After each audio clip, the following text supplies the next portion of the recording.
Okay, may I please ask you to come back to your seats?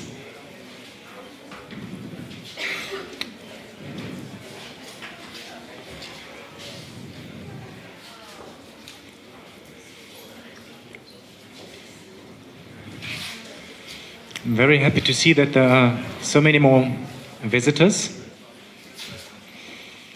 but you missed actually quite some nice greeting words, but nevertheless. We are coming to our first keynote speaker of today. Before we are going to listen to Keith Bradshaw, I would like to raise your attention to please switch off your mobiles, at least the tone. Then also, this is not only a visit card, this is a USB stick that is good for finding all the presentations of today. Somebody yesterday didn't realize that it contains all the presentations. Also, I would like to let you know that we have a live stream on the website, so anybody who cannot be here can follow up the presentations in the internet. Okay, we are coming to Keith Bradshaw. I met Keith Bradshaw 2006. I think we were working together in a workshop in Alingsås. And I think from that time on we were good friends. And I'm very happy for the fact, Keith, that you made the long way from Edinburgh. Thank you very much for coming.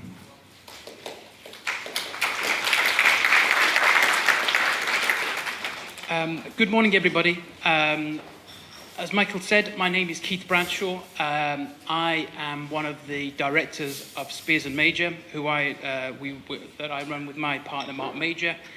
As Michael said earlier, we lost our very close friend, Jonathan, earlier in the year, which was a kind of a loss that we knew was coming, but was still a shock at the time.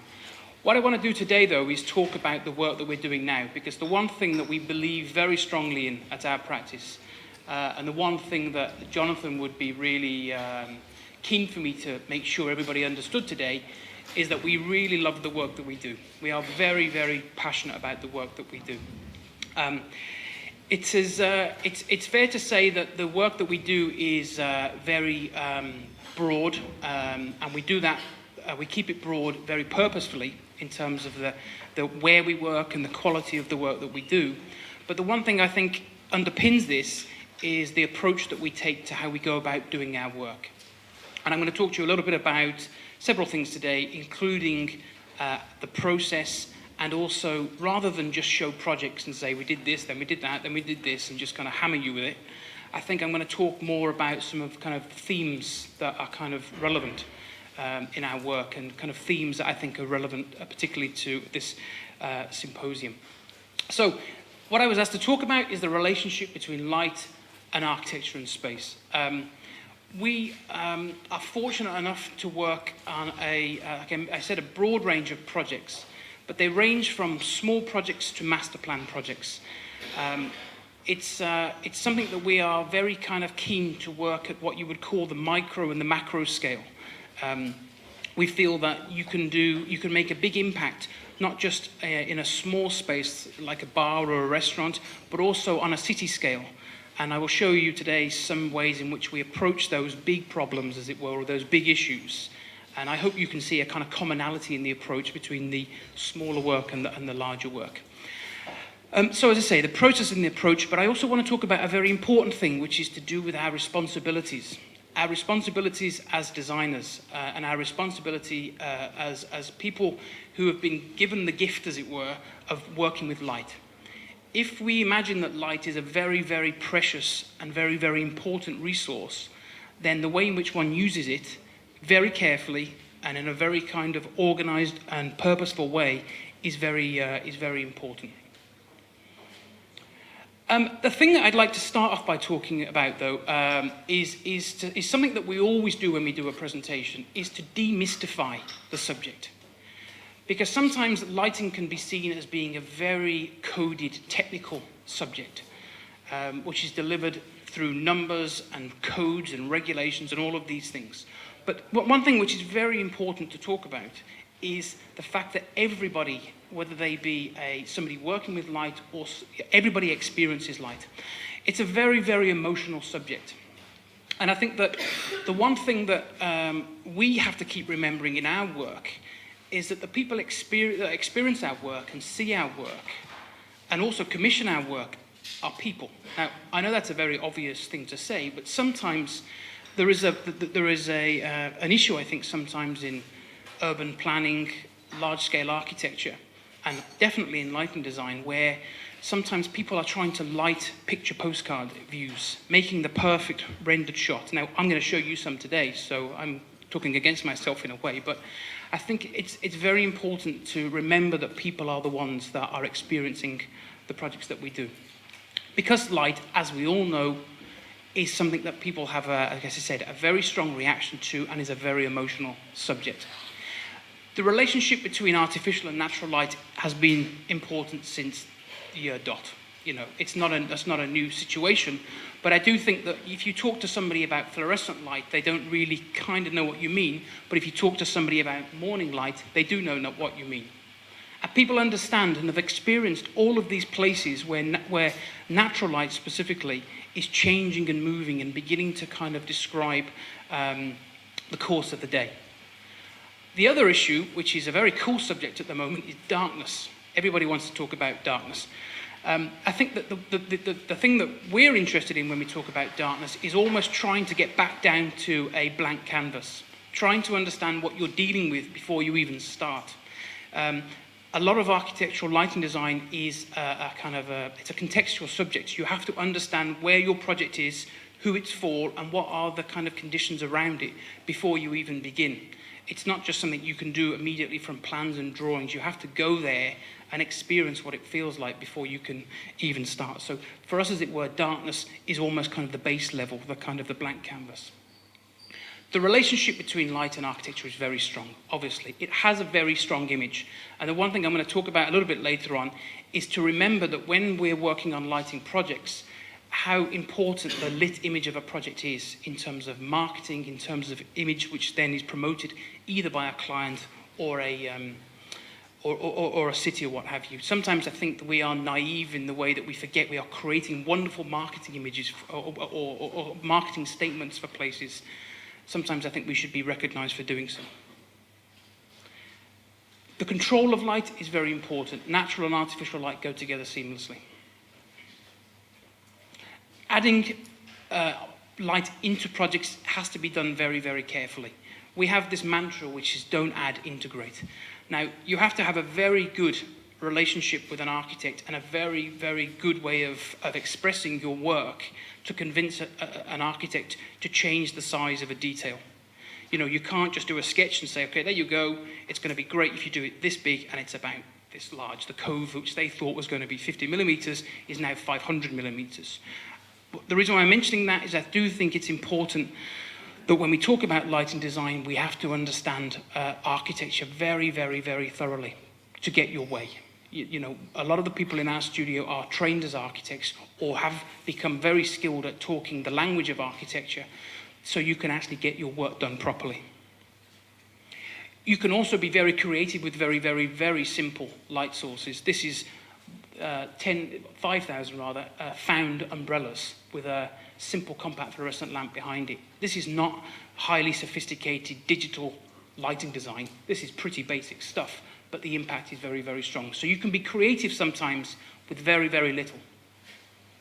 We know our stuff. You have to know your kit. These are the tools of the trade. You've got to know how to use your pencil properly. You've got to know how to use your light sources properly. I'm saying that at a University of Applied Arts, so you know that, but it's a very important thing.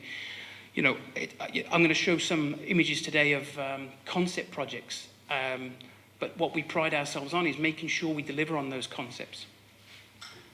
And also, this is important as well. It's, I was going to say gone are the days when you could go to see a client and say, I've got a great idea for your project and I'm going to show you the best thing and the best scheme which suits your brand and the impact you want to make with this project. And they say, okay, fine, that's fine, whatever it is. Now you have to be very, very, very careful about how not only budget is used, because we live in kind of austere times, but also when you are pushing over, as it were, an obligation onto a client in terms of their operating expenses and their maintenance expenses. These are not very sexy subjects to talk about. I am aware of that. But you have to get your work done, you have to be very, very aware of the why a client is making a decision, yes or no. What I'm going to try and do, I think, today is kind of talk about our work in the real world, so certainly some of the students here understand how you get some of this stuff done. It's great to come up with the work, but getting it done is the hard bit. In terms of our process, I mean, we have a very, very collaborative design process. You know, we do not sit, well, we do spend a lot of time sitting at computers, unfortunately, but we get up and we talk and we meet a lot of people. One of the things we insist on, which is very, very important, is to have workshops with people, whether they be through video conference or face-to-face. And again, going back to this issue about light being about people, interacting with people and understanding what they want from the lighting design or what they need from the project is very important. And you can't do that if you work in isolation. And given the very nature that we need material, we need a surface, we need architecture to work on, you have to be working in collaboration. We spend a lot of time drawing and sketching and rendering and just hammering away at this stuff. You know, you might have the best idea possible, you may have done a small mock-up, you may have played with it, but you have to be able to convince people of the fundamentals of your kind of concepts. You know, and sometimes we worry that we're turning into like Pixar Design Studio, you know, that we stop doing lighting design, all we're doing is rendering. But this is the expectation in the market nowadays, that you have to be able to convince people that your ideas are good. So we spend a lot of time presenting and talking and communicating our ideas. What you're seeing here in this bald guy you might recognize is playing with light. Again, I'm teaching you to suck eggs here. You know about playing with light. You know about testing sources. But you can't move forward on a project unless you play with the light. You know, we work in a studio. We have kind of desks like a you'd expect. You know, people work at computers. But the most important space in the studio is the mock-up space and the play space, not the desk. Because without that, you then can't do your details. And without that, you can't do your layouts. And without that, you can't do your mock-ups. And without doing your mock-ups, you can't deliver your projects. So I'm just kind of, in a sense, I'm saying that we have a very, very strict process. Clients always try to break it. They always try to say, we don't want to pay you for that, we don't want to pay you for that piece, but you have to stick to the process of your work. It's very, very, very important. In terms of the approach and responsibilities, though, the key thing I want to talk about, though, is the way in which there is a distinct relationship in some of our projects between the use of private and public space. This is a very kind of important subject, as it were, where people can go, how they experience projects, and who are the stakeholders involved in certain places where lighting will happen. There's also a few of our projects which I think, going back to this issue of using light in a very, very precious way, which I've called quiet light, areas where just the right amount of light in the right place can be, be just enough. But equally, finding that place to do it is sometimes the hardest part of it. And in some of our kind of studies in public realm space and master planning, you have to answer this question: who does what, where, when? Because it's very easy to light everything, like all of the streets, like all of the public benches, like all of the trees, like all of the architecture. But sometimes it's very, very important, I think, to understand which people are using this place and where they are using it at different times, so you can build up a design, or at least a kind of a series of lighting layers which allow you to respond properly to what people are doing where. Our responsibilities, I'm going to talk about our environmental responsibilities, our economic responsibilities, and our social responsibilities. That will make a bit much more sense a little bit later on, I hope. This idea of transparency and access, can you see those slides okay? They look... This is a project we are doing in Beijing at the moment. And the reason I wanted to show this is because fundamentally the way this project is perceived is from the inside out. It is basically a private, a pseudo-private TV company, but they are very keen to allow the public space around the building, because it's connected to a park, to flow very naturally into the building so you can actually see TV happening. The relationship between private and public space is a very, very kind of important issue in China, for example, that the idea that you can create a space that you let people kind of move through very freely without buying a ticket is something which is very kind of fashionable at the moment. So to achieve these kind of look, which, and again, it's quite modest, really. I mean, it's a very kind of, has a very strong impact as a building.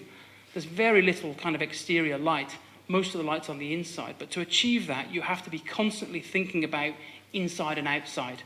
Sometimes people ask us to talk about kind of exterior lighting, but if you're doing exterior lighting on a glass building, you're actually talking about the interior lighting, which is a lot more complicated than putting some lights on the outside of the project. So you're designing inside out, if you like. The reason, I mean, I showed this image, which is in a way is a kind of old project for us, is that there's a nice story behind this project, and this is sometimes the value, if you like, that we can add.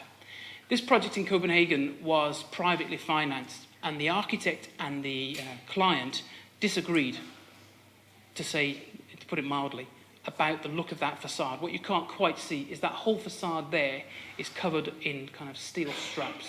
The architect wanted a very, very transparent facade, but the client was very determined that they would, I'm going to say, save money, deliver on time, all of these issues if they used a part steel facade as well. But what's nice at night is that lighting breaks that facade open.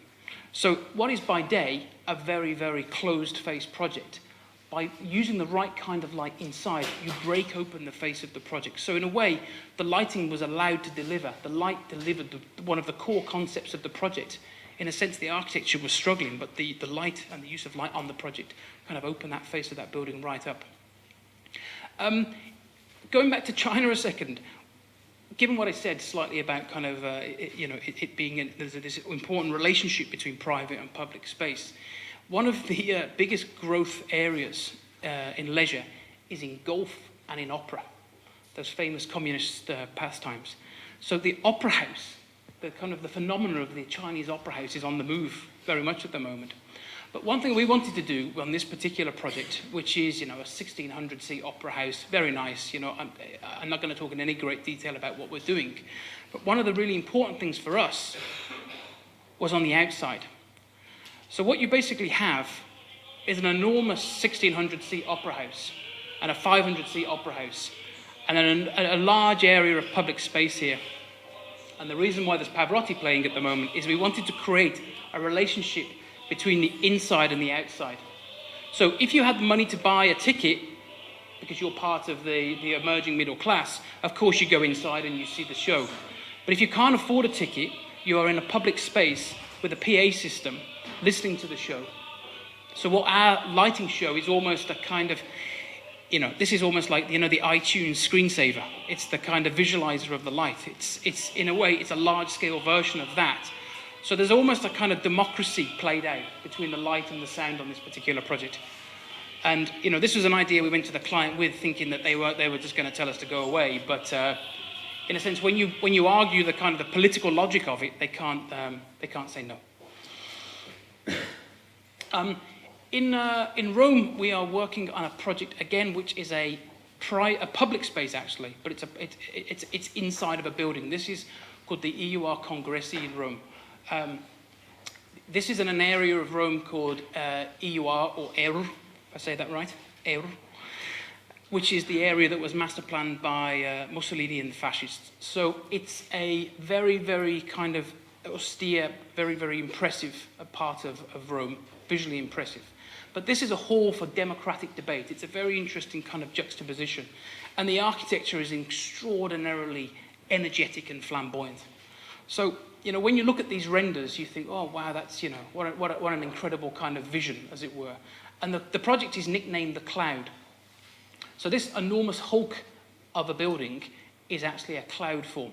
And what we wanted to do was kind of, in this kind of, these simple renders, begin to show how the inside of this cloud was alive and animated, and areas of kind of shadow and darkness were moving across this building. And by doing so, you really animate the kind of the public space which is underneath this building. So the building really is a kind of living entity. It's not just a kind of dead lump of architecture. It's a real kind of living entity that people can relate to. And it's real. It's not just a render. This is it. They are building it. It's an extraordinary scale. Everything we do is massive. These are mock-ups. These mock-ups each take about 3 months to organize. Not just because it's Italy. Sorry, Francesco, but it is. It's extraordinarily complicated to deliver these kind of simple ideas sometimes. And again, it's on a massive, massive scale. But what I really like about this project and the opportunity this project kind of offers us is that you're creating a wonderful new public space. It's on a vast scale. I think that, if you looked more closely at this project afterwards, the EUR Congressi, it really is an extraordinary project which is happening in Italy at the moment. The idea of quiet light is something I just want to kind of dwell on slightly.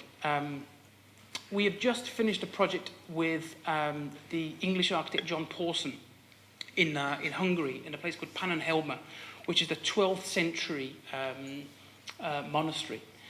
And what's really important about this project for us is let's say the modesty of the light. I've just gone from showing an extraordinary flamboyant scheme for an animated cloud to lighting a monastery. Now, we feel that we can do that. We feel that we have a kind of a sufficient understanding of our subject to be able to do that.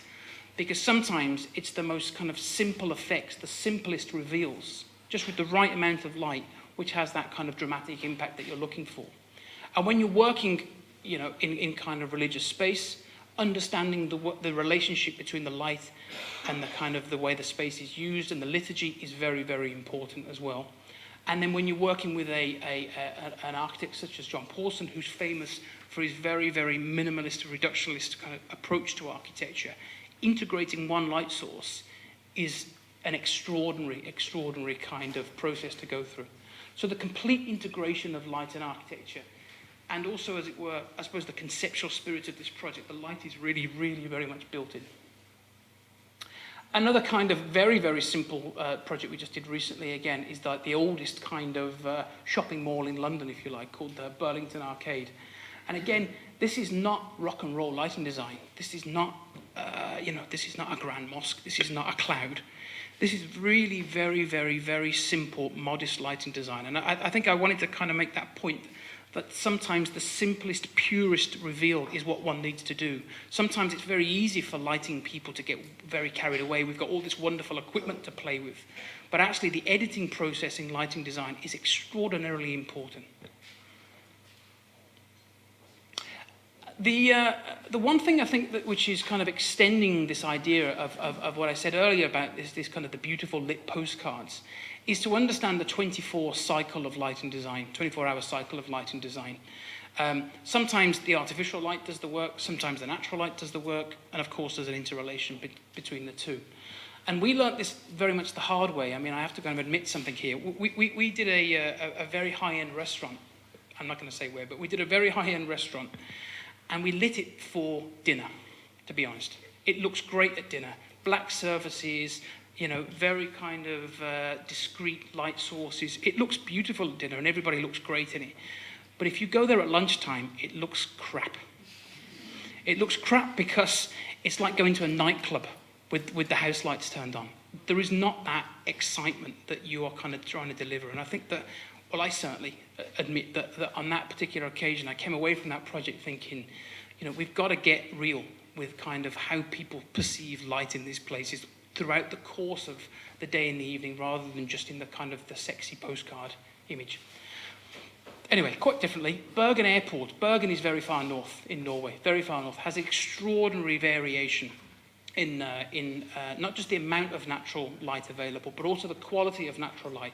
The steepness of the shadows and the color of the natural light changes very, very much through the course of the day and the year. So what we've done on this particular project, and I've got a few images just to kind of illustrate it, is design for all the scenarios. We designed for an early morning, June 21st. We're designing for a grey day, mid-spring solstice. We're designing for 4 p.m. in the winter. You've got to think about all those scenarios and make sure, as it were, that they look equally good.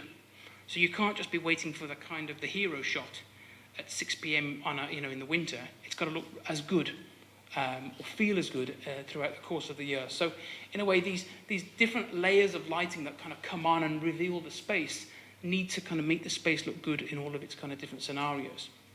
And by doing that, just to show we do use numbers sometimes, that this is a kind of study for our kind of client and also the architect about, if you say that the operating durations of the airport are from, let's say, 5 a.m. through to 11 p.m. every day, you can work out the kind of the percentage time in which natural light will be enough.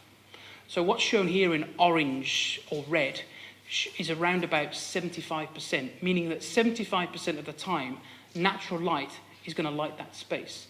The benefit of doing that is actually you can, because we have a very important role to play in changing the way windows are used, changing the pitch, the finish of the glass, how big the roof light is. So by doing this kind of study, you are kind of giving yourself the ammunition to go back to an architectural design and saying, okay, see if you make the roof light an extra 1.5 meters longer and a little bit more tapered at this end, the impact is very dramatic. And when you put it in these terms, and you put that percentage of use into energy terms, it has a very, very kind of a strong argument behind it.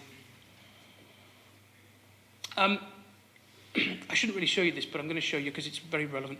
This is a project which is in Helsinki, hopefully. It's very much, again, about light which is used very, very appropriately for the place that the project is, and also the people that it's for. It's a residential area. And one thing, two things rather, which are very important. One is its relationship with the main city. It's effectively a small rural area which is looking back at the main city of Helsinki. And the other thing to understand is how people use architecture and public space during the course of the year. Now, in kind of, as it were, kind of Nordic regions, in the winter, people stay indoors. It's just, you know, the kind of the climate suggests it, the kind of the lifestyle suggests it. People live inside of their kind of their spaces. In the summer, people live outdoors as much as they possibly can. You know, they almost don't want to go indoors unless they can possibly kind of help it. And of course, during the equinoxes, there's a moment where people, you know, emerge into the light, as it were. And what we wanted to do on this particular project is understand how that kind of cycle of usage of space, architecture and public space, could inform the way in which we went about our work, and how these buildings and public spaces were the things that were the places where we needed to deliver the light, as it were. I'm ahead of myself slightly, but this is the kind of the who, does, what, where, when sort of way of thinking. It's also very important to imagine what it feels like to look at a city from the countryside, which effectively this area is. And then similarly, what does the countryside look like from the city? You know, sometimes one's understanding the aspect that one has of a project in the kind of the near and distant views is very, very important to the way it will be perceived. So we kind of studied that quite kind of carefully. And a lot of these kind of these render images, which were kind of part of it, were just these kind of quite lateral thinking about how public space could be lit. So the idea we had, and don't laugh, the idea that we had was that these lanterns, these kind of street lighting lanterns, were a kind of managed light resource. That, of course, at certain times they would hang on the walls and they would light the street. And as you move from one area to kind of, you know, smaller kind of residential courtyards, the light was delivered in a smarter way, you know, from within the buildings and what have you. But as you then went for a walk in the landscape, you would take a street light with you. Now, I don't mean, when I mean a street light, I don't mean like, you know, one of these super street lights. I mean a lantern. So there was this kind of logic of how by kind of creating a finite number of light sources and distributing them properly in an organized fashion around the this particular residential area, you know, you could actually only put the light where it needed to be, and the best way to manage that is almost to give it to the people that needed it. So watch this space, whether the city of Helsinki go for that one, which allows you to go out into space and have, you know, we wanted to have this really, as it were, the transition from kind of the city to the residential area, what it felt like to be in that residential area, and then moving into nature was a very, very important kind of motivator for us. So the amount of light that we're using and how we're using the light has been really, really kind of very carefully studied. Am I making sense so far? Am I kind of, the speed of I'm presenting, is that okay? Just wave if you think I'm kind of waffling or it doesn't make sense. This diagram looks very technical, but I'm going to explain it. When we work on public space or master plan projects, we have effectively a diagram of all the roles in which light has on that project. And all of the roles, and I think we've got all of them, we might not get all of them, but this is something which we almost use as our starting point. You know, light has a responsibility in terms of the cost of it, the way it actually, you know, provides safety and security. You then can go on to thinking about things like character, context, image, memory, all of these things. If you think about all of these different aspects, all these different roles that light plays on a project, you can then have to, as it were, on each particular project, you can then be more precise about the way in which that's kind of balanced and handled.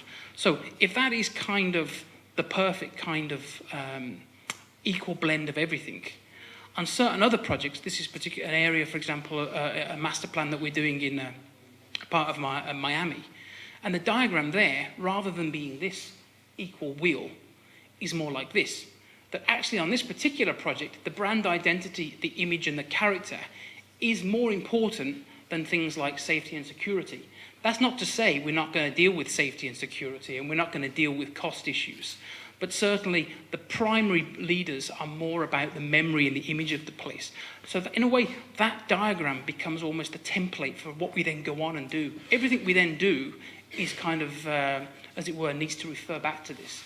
So this becomes, in effect, the brief for the lighting for the entire project. And once you can get a client to buy into this, you've actually got kind of, you've always got something to kind of bounce back onto. So you're not just saying, oh, remember that cool idea to how we did that. You're actually saying, remember the fundamental way in which we were going to approach light on this project. This is it. You remember this, Carrie? The master plan, work and things like, Greenwich, for example, the Dome, as it was called, the Millennium Dome in London is here. It's now a very, very successful kind of sports and leisure venue. But what's important about these master plans, which are wonderful in Photoshop, you can do anything you want. You can light space and balance it out and get fantastic color temperature variations and all this sort of stuff. It's great as a kind of marketing sales tool for us to sell the idea, but it only really comes alive when you start delivering it. That's a very important thing to say. In a way, just simple things like the brand identity of these column heads is just enough to help the wayfinding, for example. So what I'm saying is, in a sense, these kind of visions of the master plan need to be delivered in some way. You have to find some practical application of this. Otherwise, it's just pictures. It's just pictures. And the way that then leads you through the space and the different kinds of spaces that are delivered there all refer back to the master plan, but the practical application of it is really what actually makes sense. The way I wanted to show you this because this is almost, again, back to the approach in which you're kind of understanding how people use space. This is a private project. This is for a Turkish bank called Garanti Bank. And it's a very, very horizontal stacked project. It's in a residential area. It's an enormous, enormous campus project in a residential area. And although in many ways the architecture in its kind of scaling tries to deal with that, it is actually a very, very big project. And the one thing that we had to be very careful with when we started working on this was being respectful enough to the architectural design, because it was just a bit bloody big. So the way in which we then approach the lighting of such a massive a project has to be carefully handled. And the way we do that, again, in this kind of elemental way. Now, you'll have to bear with me, these images do make sense in a second. This is a plan.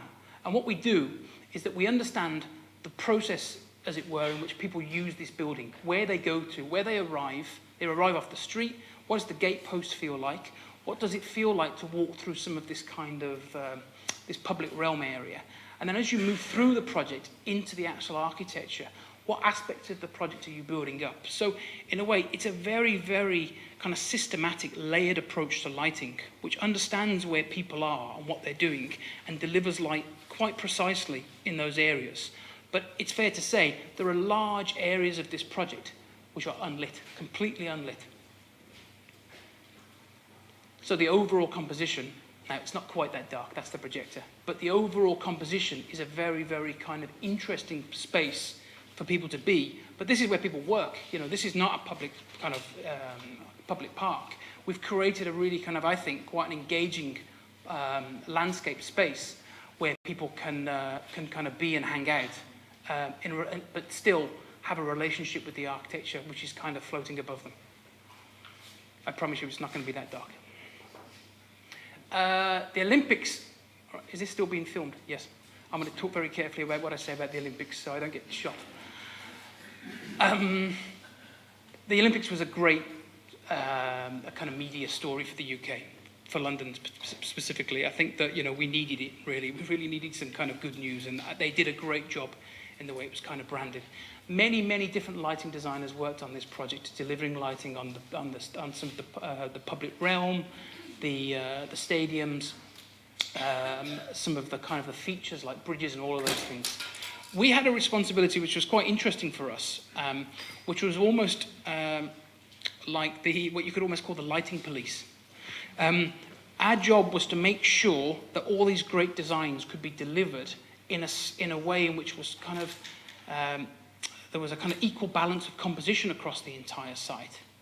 But at the same time, if there was an opportunity to find a common way of delivering street lighting, for example, rather than having 5 different people and 5 different manufacturers, you would only choose one. You would find very kind of sensible common procurement routes for doing this. So we had a very kind of sensible job on this project. But then one thing that we were asked to do, I'm going to show you this slide first. One thing we were asked to do is that there was a project called the Olympic Overlay, which came along about a year and a half before the end. Everybody had been very, very, very focused on delivering the project on budget, on schedule, because the one thing that nobody wanted to do was kind of create a PR disaster in the UK by spending too much money, and then there being any risk that it wasn't going to be delivered. But there was a slight risk that they'd ironed out all the nice things, or they, rather than the stadiums, in the public space, some of the public areas where people hung out, because effectively what was created in the main Olympic area was a large park area where people could spend all day. And there was a series of kind of studies done about all the individual small aspects of the project, the kind of touch points, as you call it in marketing. Things like bus stops, signage, benches, landscape elements. And what we were asked to do is to find out whether there was a lighting overlay which could be added on top of what had been allowed already to make it a little bit more interesting. So we created our own series of kind of modules from all of the pieces that were in the kind, as it were, in the park. We then selected a number of these, whether they be lit pieces of furniture or lit bits of landscape or lit entrance points, as almost a series of modules that we would then deliver. So what that meant is that beyond all this kind of safety, security, amenity, wayfinding stuff, which was already, as it were, pretty well organised, we could add on top of it some which was called experience, the kind of the Olympic brand experience. So it was that extra layer that we were asked to consider how it would be added on. So, as it were, if that's what was there before, that was kind of pretty, fine, it's safe enough, there's enough lighting to let people in and around. What could we do just with simple techniques to kind of bring this to life? Now, anybody that knows lighting well enough, all of you, know that what we've done there is not genius. I mean, there's a bit of coloured light, there's some nice little effects here and there, there's a little bit of kind of gel being used here and there, but the systematic understanding of how to add that layer of experience with light in a temporary way is something that I think has to be kind of very, very, very kind of carefully thought about to get that more impressive look. The other thing I think I just wanted to kind of talk about, and again, this is really, I suppose, in a sense, something to kind of talk to the students about, really, is the way in which one promotes one's work.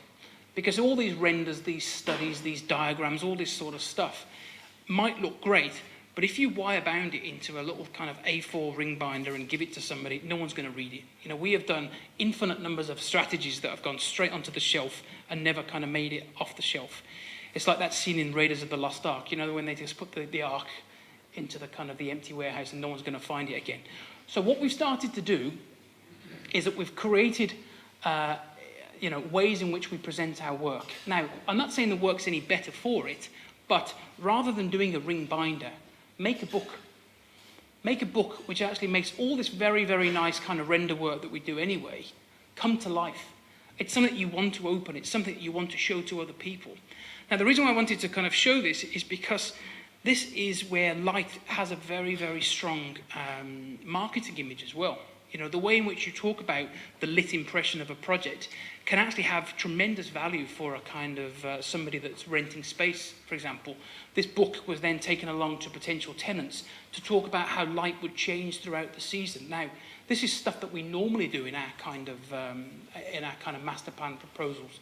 But by spending that extra few €100, literally, to do this book, you create something that people want to look at. And I think that's just, in a sense, learning from bitter experience, making your work jump off the page, especially when you're doing the strategic stuff, is very, very, very, very important. Okay, responsibilities, here we go. I think that, there is a risk that that regulations and kind of the as it were, kind of the issues of energy usage were, or kind of even are at this point, at risk of kind of ruining all the opportunities for good lighting. And when people talk about sustainability in common parlance, they actually mean energy usage. But there are more broad issues to talk about when we talk about sustainability. Of course, there are the environmental ones. If we ignore that, then we are really, finished.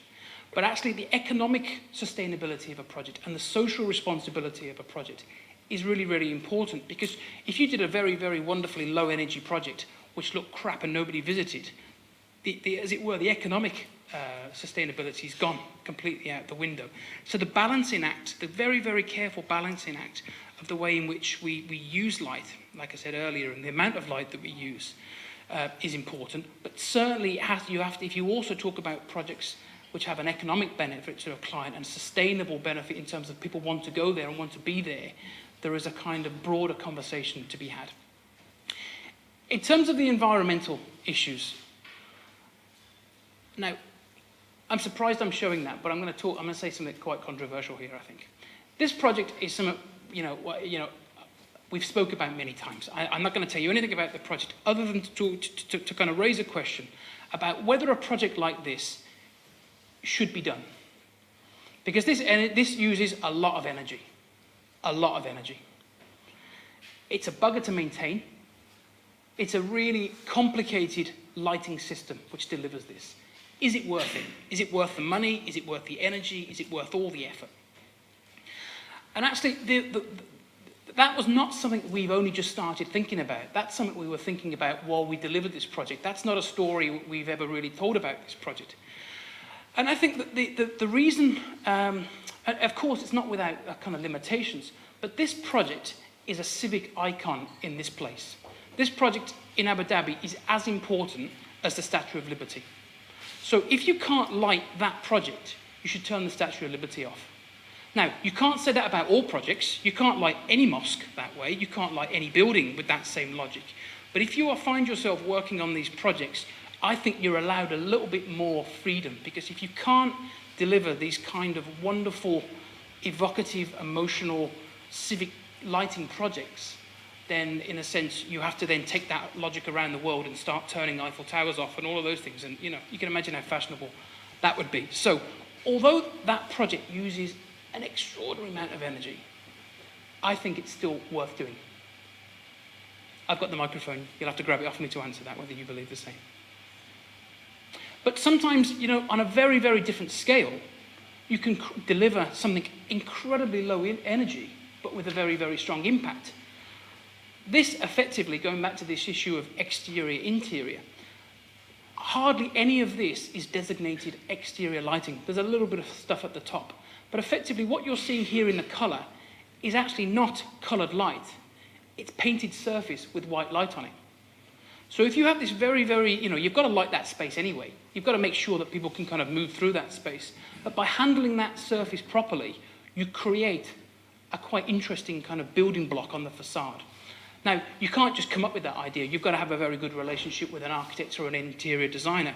But what I'm kind of saying is that you can get your impact, not for free, but with a bit of kind of clever thinking, you can kind of do that in a very kind of low energy way. Similarly, in kind of high-end retail, this is a kind of a wine fashion boutique, which is our first entirely LED-based project. We've done LED stuff here, there, and everywhere before, but we've never delivered something of this kind with only LED. I can't say it was particularly easy. There are things to do with the kind of the control of the LED, which is a kind of conversation for another time. But it's true to say that this LED light source is now so mature, it's almost you don't have to have the conversation anymore. Not really. I mean, what I thought was quite striking about going to Light and Build in Frankfurt in April this year, it was almost, yeah, of course we do it. So what? It's not, I'm not saying it's not interesting. Of course it's interesting.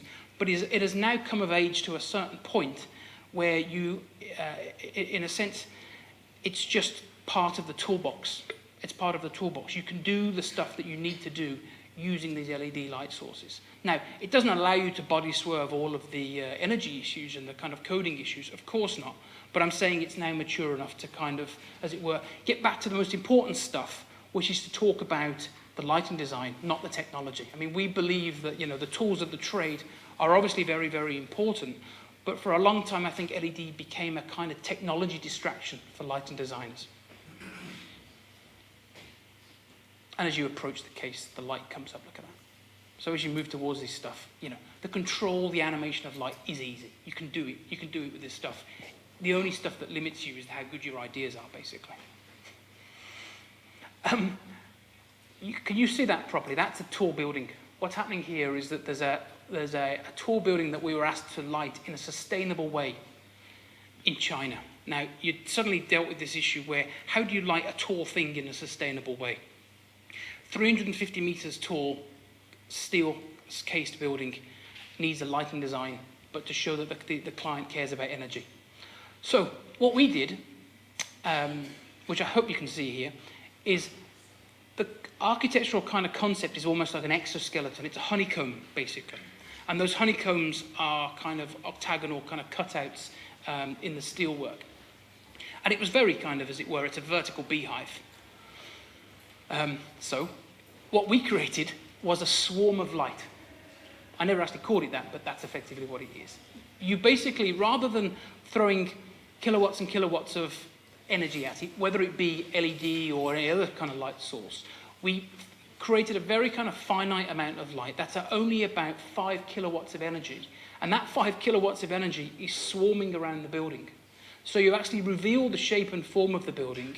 It's obviously conceptually linked to the study of the building, but it's revealing the kind of the shape and form in a very kind of natural way. So in a way, it was a kind of let's say a kind of clever use of technology to deal with all those kind of, as it were, issues which, when we first started working on the project, seemed to be kind of totally incompatible. And sometimes, actually, you know, lighting something very simple like these very small structures, that's only 3 light sources. You know, that's the best way to sometimes reveal, you know, what this is. This is a kind of sculptural piece which comes alive when you come near it. But it's 3 light sources. You know, it's not high energy, high, as it were, kind of high cost stuff. It's the right idea at the kind of the right time.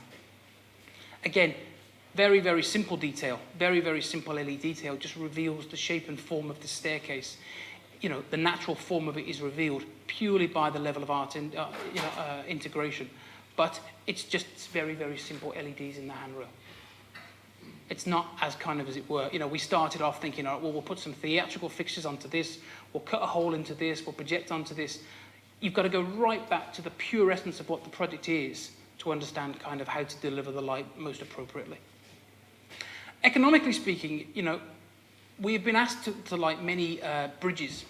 And in a way, this project, which has just recently been finished, it's a kind of tipping bridge. What happens is that's the kind of the bridge closed, and as you open it, this kind of 2 sail-like forms kind of reveal up. And in a very kind of theatrical way, the handrail lighting is white when it's down, and as it moves towards you, the light moves to red in a very kind of very theatrical, slightly camp, lava-like flow. But what's important, I think, about this project is that you don't need all that lighting to light that bridge. Of course you don't. You need something on the roadway. You need something to kind of reveal the forms and shapes of it. But actually, these bridges are, in a way, very, very, very important economic entities in a city. The reason why you design and commission a bridge like that isn't just to get across the water. You design and commission a bridge like that to be a really bold statement, a kind of tourist attraction, if you will, or something that actually is going to kind of allow your brand, your city brand, to be seen overseas. And I think very naturally, lighting, as it were, kind of fits into that, because the exterior image of the evening image of the bridge is very, very important part of the image. This is a slightly speeded up version of it. This is a bit of a kind of home movie, but what you see is that red lava flow going all the way down to kind of immerse you in it.